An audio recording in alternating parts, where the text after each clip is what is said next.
What's going on, YouTube? Pistol Pete here. Today, as you can see by the title, I'm going to talk over the black coated knives that I like.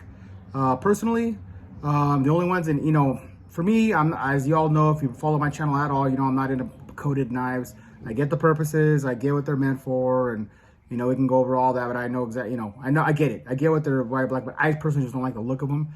For me personally, I'd rather just take care of the metal and clean the blades after and oil them up, things like that. I don't need a black coating. And I know there's other purposes like reflection. I don't want to get into that too much. But before we get started on that though, I want to give you guys a heads up, because when I did my, and congratulations to John Peters again on the win of this budget blade that I did for my giveaway, my 500 subscriber giveaway. And but I had a lot of people ask me in that video, some people politely, some people a little bit talking crap. So I want to just kill all the rumors now of it, because I know Rough Rider is known for having a lot of either not full tang, stick tangs, those little rods, at the end, things like that. And they do have some like that. This budget one is not like that. This one is considered a full tang. And people ask, hey, is it really a full tang? Can you do a video on that? And then other people say, oh, the other thing's a piece of crap. It's a stick. It's not a full tang. It's false advertisement. Blah blah blah. It's gonna break from the handle. So I want to kill all the rumors, and I end up since I have a couple of these, I love it. It's my absolute favorite budget Bowie as of right now. Second place would be the which one is that? Man, my mind went blank. The Western Bowie from Cisco, the Cisco Bowie. That's going to be my second place. So this one here is definitely first place for me for a budget Bowie. And I ended up taking it apart. And it wasn't freaking easy. These things are glued in. These little brass pins are glued in. But I'm going to make it stronger. I'm going to put some steel pins in there, and then I'm going to epoxy them in with some Gorilla Epoxy or some JB Weld or something. But, so I have the knife here. This is my favorite budget blade. Strong as hell. You guys go back, if you haven't seen it, go back and look at my testing videos. I mean, this thing baton chops. This thing's a beast. It's my absolute favorite. No damage at all to the edge. Absolutely flawless. Nothing wrong. Holds up great. I've been using it just to see if it holds up. I've been using it for other tasks, off video, and this thing is a freaking absolute beast. So these things did have these pins in. So what I did is I pushed these pins out here. And mind you, they're brass pins, so brass is real easy to bend and mush. So in a perfect world, it all came out like this, just easy, perfect. But a couple of them gave me freaking trouble here. So a couple of them came out like this, all smashed, and I had to get them out. Once they bend, they're screwed anyway. So I'm going to build it back stronger, make this something, maybe even throw a wooden handle. I don't know. We'll see. But for all you guys that were saying, oh, no, I don't think it's full tang. It probably stops here or before this pin, and this is just for looks or whatever. This is absolutely a full tang. It goes all the way to the back here. So there you go. And it is a little thin. Yeah, I can say that's a little thin, but look how thick that is. It's thick all the way through. So it is a full tang, guys. So even though it's a hidden tang, I guess you'd call it, but it goes all the way back to the end here in the last pin, and it's pretty thick stock. As you can see, it's the same thickness as the blade all the way down. So it does taper down a little bit, triangles down, but definitely to all you guys that were doubting it, it is full tang. So, I did that for you guys because I know that was a highly requested, even, like I said, politely and also rudely, that, oh, piece of crap, that thing's on full tang. This is full tang. So this is not gonna break from the handle for sure. Unless you're doing something crazy with it, I doubt it. It's one solid piece, one solid construction. There's no little tiny stick at the end. It's just one fat, it does triangle down, but it's still pretty damn thick, I don't see this breaking.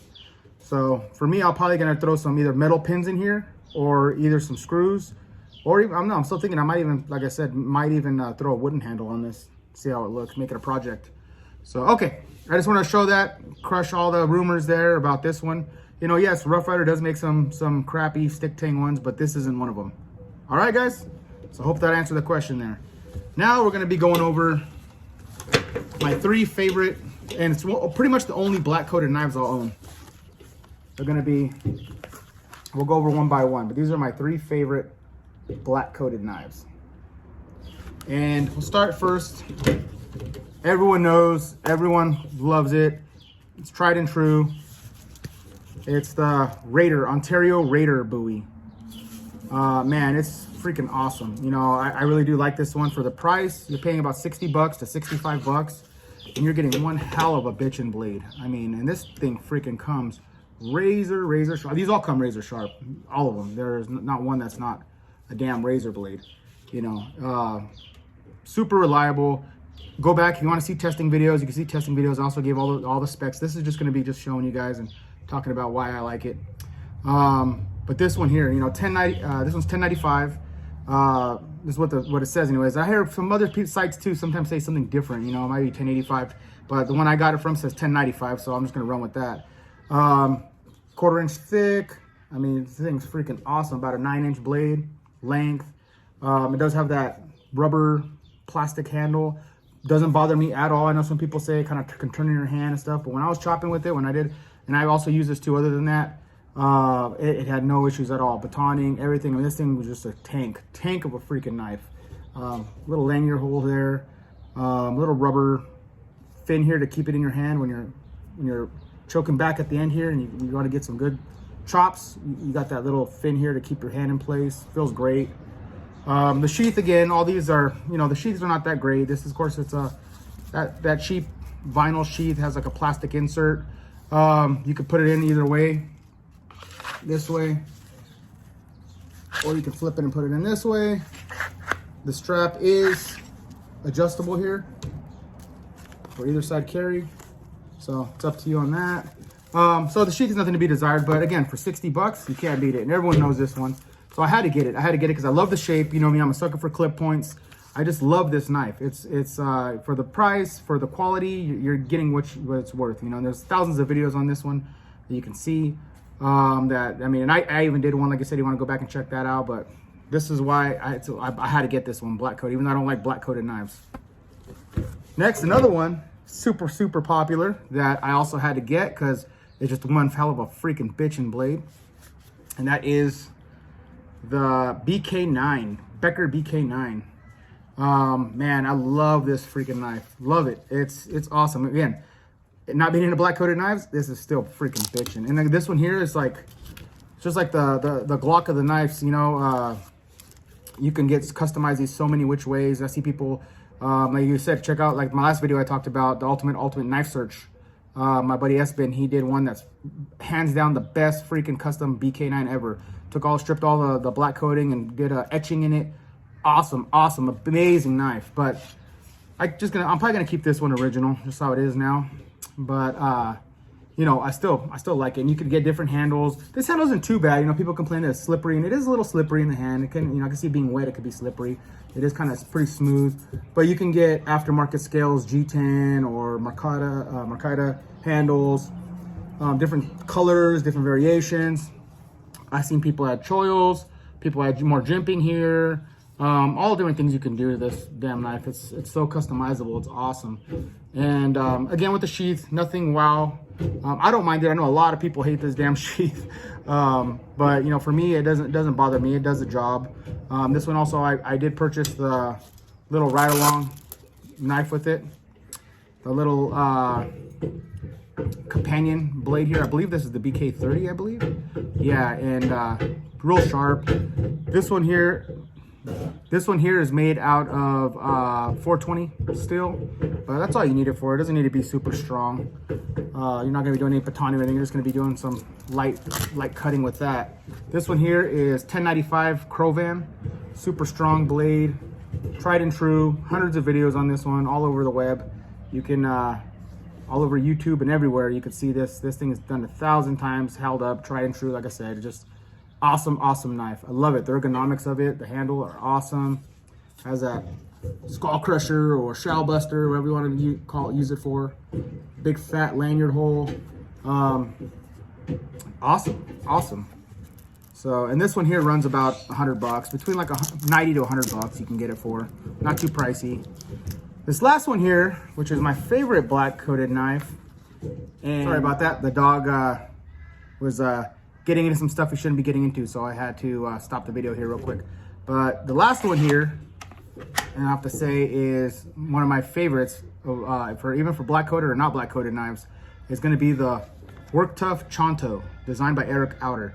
I love Work Tuff, man. Work Tuff, you cannot go wrong with the Work Tuff work tough knife. The only issue that I would say, it's not even an issue, I mean, it's a good thing for them, but it sucks for the consumer, is they do limited runs. That's the only complaint I'd have, is they do limited runs. So you got to be on it to get one. They sell out within, like I said, which is a good problem to have, especially for them.